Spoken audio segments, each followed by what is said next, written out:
अस्सलाम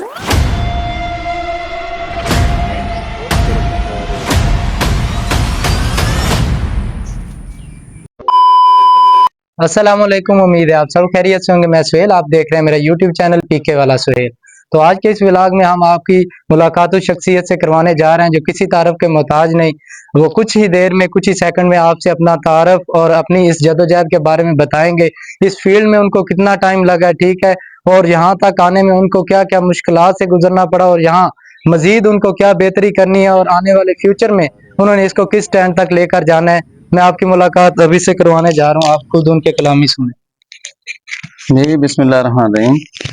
मेरा नाम गुलाम रसूल पाकिस्तानी है और पाकपतन से मेरा ताल्लुक है। सबसे पहले मैं आपका शुक्रगुजार हूँ कि आप क्लाइमेट चेंज के आगे बंद बांधने के हवाले से हमारी सपोर्ट में तशरीफ़ लाए हैं। और आप दोस्तों से मेरी रिक्वेस्ट है कि इस चैनल को, जो कि आने वाली नस्लों को बचाने के हवाले से काम कर रहा है, इनकी भरपूर सपोर्ट करें। खुद भी सब्सक्राइब करें, दोस्तों से भी हैं वो भी करें। देखें, बहुत सारी चीज़ें दिखाई जा रही हैं मुख्तलिफ चैनल्स के ऊपर, और मुस्बत चेहरा दिखाने के हवाले से बहुत थोड़े चैनल हैं, तो उनमें से एक ही है। तो मैं आपकी टीम का शुक्रगुजार हूँ। तो मैं जी पिछले 35 साल अल्लाह रब्बुल इज़्ज़त ने मुझे पहाड़ों के अंदर रखा। मैं उस रब का लाख लाख शुक्र अदा करता हूँ कि वो पहाड़ जिनको देखने के लिए लोग हज़ारों, और जो एलीट क्लास के लोग हैं वो लाखों रुपए खर्च करते हैं 24 घंटे के, और मैंने 35 साल गुजार दिए। तो मैं पहाड़ों के अंदर था, वहां पर पहाड़ कट रहे थे, उनको आग लगाई जा रही थी। पहाड़ों के ऊपर जो जंगल थे वो कम हो रहे थे। तो मैंने ये फैसला किया वहां पर कश्मीर, आज़ाद आज़ाद कश्मीर समानी में रहते हुए, कि जहाँ से एक बड़ा चीड़ का दरख्त कटेगा, मैं वहां पर एक छोटा चीड़ का पौधा लगाऊंगा, क्योंकि वो भी किसी दौर में किसी ने लगाया था। तो 1 लाख पौधा जब मैंने कश्मीर के अंदर लगा दिया, तो मैंने ये सोचा कि शायद मैंने बहुत ज़्यादा काम कर लिया है। तो उस सिलसिला में मैं चाइना बॉर्डर से ग्वादर, एक मैंने टूर का प्लान किया कि मैं चाइना बॉर्डर से ग्वादर जाऊंगा, और पहाड़ों के ऊपर जो आग लगाई जाती है उसके हवाले से लोगों के अंदर शऊर बेदार करूंगा। जो दरख्त काटे जाते हैं उसके हवाले से बात करूंगा, और मैदानी इलाके के अंदर जहाँ पर दरख्त नहीं है वहां पर लोगों को ये समझाने की कोशिश करूंगा कि दरख्तों में हमारी जिंदगी है, दरख्तों से हमारा जो रिश्ता है वो सांस का है। तो लिहाजा दरख्त ज्यादा से ज्यादा लगाएं ताकि क्लाइमेट चेंज की मुश्किलात से हम बच सकें। ये मैं बात कर रहा हूँ 2017 की। तो मैंने 34 दिन का चाइना बॉर्डर से ग्वादर तक एक सफर किया, जिसमें सियाती मुकामात की सफाई की। उसके बाद फिर मुझे सुकून नहीं आया। मैं 2018 में मैंने 74 दिन का एक सफर किया चाइना बॉर्डर से ग्वादर, जिसमें झीलों की, आबशारों की, सियाती मुकामात की सफाई की। और इसी तरह यूनिवर्सिटीज के अंदर बच्चों से जाके मिला, स्कूलों के अंदर गया, कॉलेजेस के अंदर गया, मुख्तलिफ चौकों चौराहों के अंदर खड़े होकर ये पैगाम दिया कि आने वाले 10 साल के बाद गर्मी इतनी बढ़ जाएगी कि हमारे लिए मुश्किलात हो जाएंगी, और पानी कम होता जाएगा, फजा गंदी होती जाएगी, और गर्मी की वजह से हमारे ग्लेशियर पिघलेंगे। तो वो पैगाम देता देता मैं ग्वादर पहुंचा, और मैं अपने कौमी झंडे के साथ मैं सारा सफ़र करता रहा हूँ। उसके बाद फिर जब मैं वापस आया 2019 के अंदर, फिर मैंने सोचा कि कुछ बड़ा किया जाए। तो उस वक्त वो मलक अमीन असलम थे, इसके क्लाइमेट चेंज के हवाले से क्लीन ग्रीन के इंचार्ज थे। तो मैं उनसे जाके मिला, मैंने कहा जी मैं इस तरीके से पाकिस्तान भर के अंदर पाकिस्तान की तारीख का सबसे बड़ा टूर, नेशनल टूर करना चाहता हूँ, आप मेरी हेल्प करें। तो बहरहाल वो नहीं कर सके, उनकी कोई मजबूरियां होंगी। लेकिन मैंने फिर दोबारा वो सफ़र किया, और ये पाकिस्तान की तारीख का सबसे बड़ा सफ़र था, जो 105 दिन का था, जिसमें मैंने चाइना बॉर्डर से ग्वादर हर जगह पर यही पैगाम पहुंचाने की कोशिश की। और ये इंशाल्लाह जो उस वक्त मैं बातें किया करता था कि हमारे यहाँ गर्मी इतनी बढ़ जाएगी कि हम रह नहीं पाएंगे, हमारे एसी जो हैं उनके आउटर ब्लास्ट होना शुरू हो जाएंगे, वो काम करना छोड़ जाएंगे, और पानी बहुत तेज़ी से नीचे जाएगा। उस वक्त लोग मेरा मजाक भी उड़ाते थे कि ऐसा नहीं हो सकता, पानी के तो वसी ज़खायर है ज़ेर ज़मीन, वो कैसे काम हो सकते हैं। लेकिन इस वक्त पूरी दुनिया इस चीज़ के ऊपर शोर कर रही है कि पानी बहुत तेज़ी से कम हो रहा है, इसको बचाएं। और दरख्त अगर हम नहीं लगाएंगे, तो मैं ये समझता हूँ कि हमारी ये जो सांसें हैं ये उखड़ जाएंगी, हम फजा के अंदर सांस नहीं ले पाएंगे। मास्क नहीं, हमें फिर उसके लिए स्पेशल कोई चीज़ें लगानी पड़ेंगी, नाक के ऊपर चढ़ानी पड़ेंगी, फिल्टर होंगे कि वो साफ करके तो जो है वो ऑक्सीजन अंदर जाए। और ऑक्सीजन की क्वालिटी अच्छी ना होने की वजह से हमारे जो बच्चे हैं वो ग्रोथ नहीं कर पाएंगे, और गर्मी इतनी बढ़ जाएगी कि ये जो हम ये ईंटों के जो पहाड़ हमने खड़े किए हैं इनके अंदर रहना मुश्किल हो जाएगा और एसी काम नहीं करेंगे।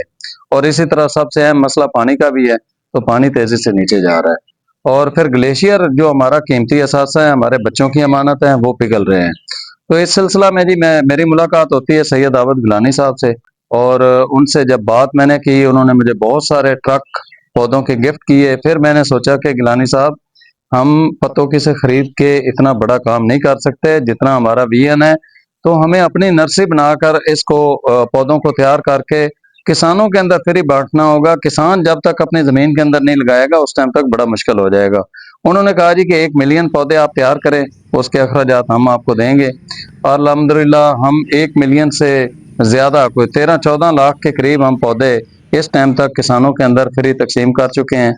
और इस टाइम हम पाकपतन के अंदर पाकिस्तान की सबसे बड़ी फ्री नर्सरी जो कि कारवान डेवलपमेंट फाउंडेशन के तावन से हम चला रहे हैं। उसमें मेरे 2 बेटे काम करते हैं, मैं खुद काम करता हूँ, हमारी लेबर काम करती है। और 1 महीने का हमारा जो हमारे अखराजात हैं जो पाकपतन के अंदर हमने प्रोजेक्ट किए हैं उनको बचाने के हवाले से, हम ये कहते हैं कि पौधा लगाना काफी नहीं है, पौधे को दरख्त बनाएं, उसके लिए 3 साल तक मेहनत करें। जिस तरह मेरे पीछे आप ये दरख्त देख रहे हैं, ये हमने अपने हाथों से लगाए थे, तो उसमें हमारा 1 महीने के जो अखराजात हैं वो 3 लाख से ज्यादा आ रहे हैं। और अभी हमने चंद दिन पहले 1.5 लाख पौधा किसानों के अंदर फ्री तकसीम किया, सैयदना हजरत इमाम हुसैन और शहदा करबला की याद में। और जब मैंने देखा कि पाकपतन के किसान अब कीकर वगैरह लेना शुरू हो गए हैं, तो मैंने फौरी तौर पर अपने आराम को भी नहीं देखा है, 24 घंटे जंगी बुनियादों पर हमारी पूरी टीम जो है वो काम कर रही है ताकि हम 14 अगस्त को फिर 1.5 लाख पौधा जो है किसानों के हैंड ओवर कर दें। तो मेरा आप सबको ये पैगाम है कि दरख्तों में जिंदगी है, और आने वाले टाइम में अगर आज हम दरख्त नहीं लगाएंगे तो बहुत बड़ी मुसीबतें हमारी तरफ आ रही हैं। और क्लाइमेट चेंज में पाकिस्तान का जो तबाही का हिस्सा है वो 1% है, बाकी बाकी पूरी दुनिया का है। लेकिन जो क्लाइमेट चेंज के नुकसानात हैं वो पाकिस्तान कभी 5 पहले मुल्कों में आ जाता है और कभी 10 मुल्कों के अंदर रहता है, तो सबसे ज्यादा नजला हमारे मुल्क पर गिर रहा है। तो मैं ये चाहता हूँ कि हम सब लोग, 25 करोड़ हम अवाम है, 200 करोड़ पौधों की जरूरत है। अगर हम सब लोग तैयार कर लें कि हमने अपने हिस्से के पौधे लगाने हैं, तो इंशाल्लाह हम ये अपना मुल्क हरा भरा कर सकेंगे। मैं साथीज़ा कराम को दावत देता हूँ कि वो इसकी कंपेन, हमारी इस कंपेन का हिस्सा बने। उलमा कराम खुसूसी तौर पर हमारी इस कंपेन का हिस्सा बने। आपके यहाँ किसी बच्चे की पैदाइश होती है तो उस बच्चे के नाम का पौधा लगाएं, अगर किसी की सालगिरह है तो उसके नाम का पौधा लगाएं, अगर किसी की शादी है तो शादी का पौधा लगाएं, अगर आप कोई नेक सफर कर रहे हैं या कोई भी सफर कर रहे हैं तो उसकी यादगिरी के तौर पर पौधा लगाएं। और अगर कोई हमारा अजीज, हमारा प्यारा इस दुनिया से चला जाता है तो उसकी कब्र पर जाकर पौधा लगाएं, और किसी ऐसी जगह पर एक पौधा लगाएं कि जहां पर आप उसकी देखभाल कर सकें, ताकि दुनिया से जाने के बाद वो दोबारा इस दुनिया के अंदर उन पौधों की सूरत में जिंदा रह सके। तो हम जो पौधे दे रहे हैं जी, उसकी जो तारीख हमने रखी है वो 10 अगस्त के बाद की है। जो भी आप में से बंदा वो पौधे फ्री लेना चाहे, एक किसान को हम 100 कीकर देंगे, तो वो मेरे नंबर पर रब्ता 10 तारीख को करके अपनी रजिस्ट्रेशन करवा दें। मेरा नंबर है 0316 501 8000। और हम इस बार जो पौधे देने जा रहे हैं वो कीकर का पौधा देने जा रहे हैं। कीकर बिल्कुल नापेद होता जा रहा है, 2 इतने मोटे मोटे कीकर पिछले दिनों सेल किए हैं 1.5 लाख रुपए के, इतना कीमती हो चुका है कीकर। तो सब किसान भाइयों से हमारी ये रिक्वेस्ट है कि अपनी जमीनों के अंदर ज्यादा से ज्यादा पौधे लगाएं और पाकिस्तान को हरा भरा करें। ये देखें जिस तरीके से ये हमने पौधे लगाए हैं, खास तौर पर ये पौधा दिखाएं जी, ये बोर्ड का दरख्त है और इसकी उम्र 1000 साल होती है। ये जो हमने पौधा लगाया है अपने हाथों से, आज ये इतना बड़ा है, तो मैं ये समझता हूँ कि अगर ये इस पौधे को कोई काटे ना तो मेरे मरने के बाद 25 नस्लों तक हमारी जो नस्लें हैं वो इससे फायदा हासिल कर सकेंगी। तो बोर्ड लगाए हमने, यहाँ पर पीपल के पौधे लगाए हैं, बोर्ड के लगाए हैं, पिलकन के लगाए हैं। हम जो पौधे हमारे खत्म हो गए हैं उनको हम दोबारा से जिंदा कर रहे हैं, जिस तरह गोंदनी है, लसूड़ा है और इस तरह के जो दरख्त हैं। तो हम टोटल देसी पौधों के ऊपर काम कर रहे हैं। आप बिल्कुल सफेदा ना लगाइएगा, बिल्कुल कोनो ना लगाइएगा, तो उसकी वजह से हमें बहुत ज्यादा नुकसान होगा। तो इन व्यूज के अंदर हमारी ये वीडियो चलने के ऊपर आप लोगों ने देखा है जो पौधों की हम तैयारी कर रहे हैं।